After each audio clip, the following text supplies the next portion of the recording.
ನಮಸ್ಕಾರ ಸ್ನೇಹಿತರೆ.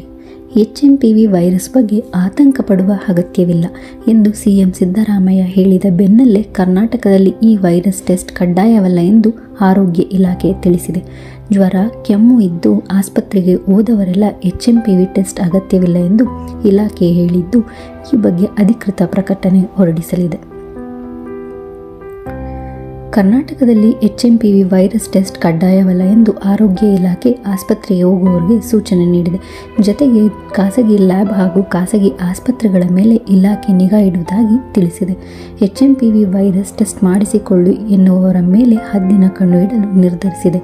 ಜ್ವರ, ಕೆಮ್ಮು ಎಂದು ಆಸ್ಪತ್ರೆಗೆ ಹೋಗುವವರು HMPV ವೈರಸ್ ಟೆಸ್ಟ್ ಮಾಡಿಸಿಕೊಳ್ಳುವ ಅಗತ್ಯವಿಲ್ಲ ಎಂದು ಇಲಾಖೆ ಹೇಳಿದೆ.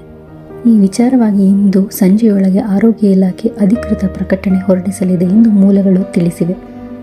HMPV ವೈರಸ್ ಟೆಸ್ಟಿಗೆ 10,000ರಿಂದ 12,000 ರು. ಖಾಸಗಿ ಆಸ್ಪತ್ರೆಗಳಲ್ಲಿ HMPV ವೈರಸ್ ಟೆಸ್ಟ್ಗೆ 10,000ರಿಂದ 12,000 ರು ದರ ಇದೆ.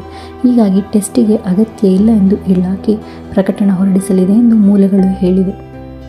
ಅಪಾಯಕಾರಿ ವೈರಸ್ ಅಲ್ಲ, ಆರೋಗ್ಯ ಇಲಾಖೆ ಸ್ಪಷ್ಟಪಡಿಸಿದೆ.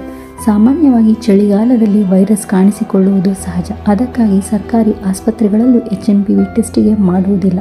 ಈ ವೈರಸ್ ಅಪಾಯಕಾರಿಯಲ್ಲ ಎಂದು ಆರೋಗ್ಯ ಇಲಾಖೆ ತಿಳಿಸಿದೆ. ರಾಜ್ಯದಲ್ಲಿ ಪತ್ತೆಯಾಗಿರುವುದು ಚೀನಾದಲ್ಲಿ ಪತ್ತೆಯಾಗಿದೆ ಎನ್ನಲಾಗಿರುವ ವೈರಸ್ ಅಲ್ಲ ಎಂದು ಈಗಾಗಲೇ ಆರೋಗ್ಯ ಇಲಾಖೆ ಸ್ಪಷ್ಟಪಡಿಸಿದೆ.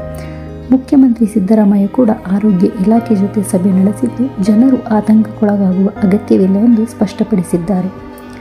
ಬೆಂಗಳೂರಿನಲ್ಲಿ 2 ಮಕ್ಕಳಲ್ಲಿ ಈಗಾಗಲೇ ವೈರಸ್ ಪತ್ತೆಯಾಗಿದೆ. ಅದಕ್ಕೂ ಮುನ್ನ ಶಿವಮೊಗ್ಗದಲ್ಲಿ ವೈರಸ್ ಪತ್ತೆಯಾಗಿರುವ ಬಗ್ಗೆ ನಂತರ ಬೆಳಕಿಗೆ ಬಂದಿತ್ತು. ಆದರೆ ಈ ಎಲ್ಲ ವೈರಸ್ ಸೋಂಕು ಪ್ರಕರಣಗಳಲ್ಲಿ ಸೋಂಕಿಗೆ ಒಳಗಾದ ಮಕ್ಕಳು ಸದ್ಯ ಆರೋಗ್ಯವಾಗಿದ್ದಾರೆ. ದೇಶಾದ್ಯಂತ ಈವರೆಗೆ ಒಟ್ಟು 7 HMPV ಪಾಸಿಟಿವ್ ಪ್ರಕರಣಗಳು ವರದಿಯಾಗಿದೆ. ಈ ಪೈಕಿ ಕರ್ನಾಟಕದಲ್ಲಿ 2, ತಮಿಳುನಾಡಿನಲ್ಲಿ 2, ಮಹಾರಾಷ್ಟ್ರದಲ್ಲಿ 2, ಗುಜರಾತ್ನಲ್ಲಿ 1 ಪ್ರಕರಣ ದೃಢಪಟ್ಟಿವೆ. HMPV ವೈರಸ್ ಬಗ್ಗೆ ಭಯ ಅಗತ್ಯವಿಲ್ಲ, ಮುನ್ನೆಚ್ಚರಿಕೆ ವಹಿಸಿಕೊಂಡು ಆರೋಗ್ಯ ಕಾಪಾಡಿಕೊಳ್ಳಿ ಎಂದು ಆರೋಗ್ಯ ಇಲಾಖೆ ಸಲಹೆ ನೀಡಿದೆ.